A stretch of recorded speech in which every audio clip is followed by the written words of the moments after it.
Shohei Ohtani and Caitlin Clark top list of most influential athletes.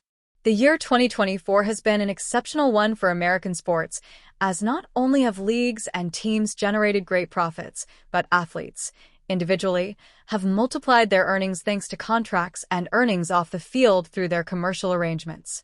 When basketball player Caitlin Clark won Time's Athlete of the Year, many thought the title should have gone to Japanese baseball player Shohei Ohtani, but now it seems the two mega-athletes have found common ground thanks to their earnings, according to EssentiallySports.com. Sports Business Journal, SBJ, published its list of the most influential people in the sports business, and at the top are Clark and Ohtani, who SBJ describes as newcomers. Others include Elliott Hill, Michelle Kong, Pat McAfee, Egon Durbin, Greg Mondre, and Edward Rogers. SBJ makes it clear that no name is at the top, and the list is not ranked. Ohtani and Clark's salaries are diametrically opposed.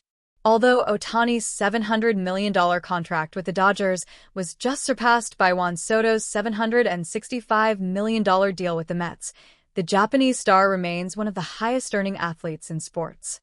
His net worth currently stands at $85.3 million, according to Forbes. While Clark's salary in the WNBA is $76,535 for 2024, as part of a four-year, $338,056 contract. However, it is their sponsors and other deals that have helped propel their names onto this list. Indiana Fever Guard, the WNBA team Clark plays for, currently sponsors brands such as Nike, Goldman Sachs, Wilson, Gatorade, State Farm, Gainbridge, and more. Ohtani and Clark steal the spotlight in professional sports. However, despite all the attention she attracted to the WNBA this year, many thought that the Time honor should have gone to the World Series winning Dodgers baseball player.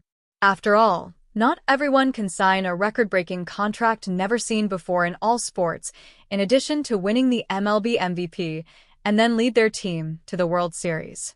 In addition, Ohtani made history by inaugurating the 50-50 club in MLB, 50 home runs and 50 stolen bases.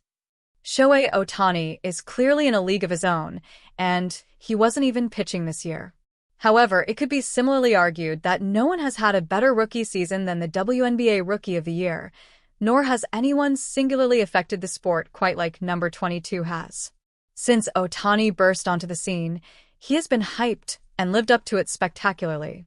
An outstanding player in Japan in 2017, his arrival as a two-way player was sure to mark a shift in the way baseball was played in the United States, and so it proved.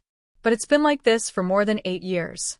In that almost decade, no one gets tired of talking about the Japanese marvel, while Caitlin Clark is slightly different, newer, and her fame is not even half a decade old. Before that, she was a collegiate sensation with Iowa and has just finished her first season as a professional athlete.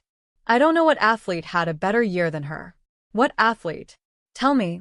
I'm listening, Ma Doloresi said on the Come and Talk to Me podcast. She took a college team that didn't have anybody to the NCAA championship. Then she took a team that hadn't been in the playoffs in years in Indiana to the playoffs. Then she broke all the WNBA rookie records along the way while doing it, he added. Leaving aside the overall success of the teams, because a player can only do so much for herself if her team does not help equally, the impact of Caitlin Clark has been singular for many observers, and she has just finished her first year. Targeting the Caitlin Clark effect casts doubts over Sheila Johnson's $1 billion legacy.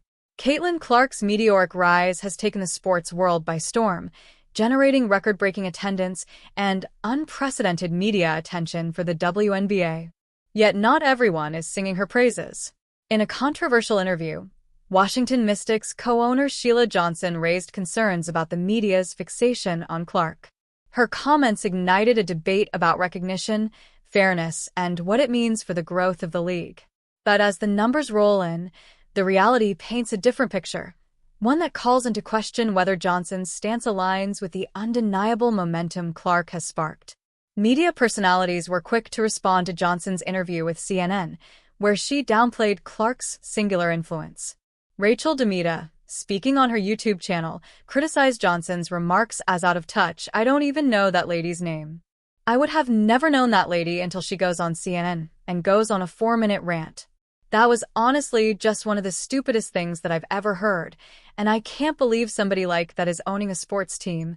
Demita's frustration resonated with many fans who see Clark's achievements as both historic and necessary for the WNBA's evolution. While much of the criticism surrounding Clark has centered on what she said in the Time interview, like Sheryl Swoop's comment on Caitlyn having a great marketing team on Gil's Arena, Johnson's argument focused on Clark receiving disproportionate recognition. This year, something clicked with the WNBA, and it's because of the draft of players that came in. It's not just Caitlyn Clark, it's Angel Reese, Johnson said. We have so much talent out there that has been unrecognized. And I don't think we can just pin it on one player. Her belief that media attention should be spread evenly across the league came with a suggestion. Why couldn't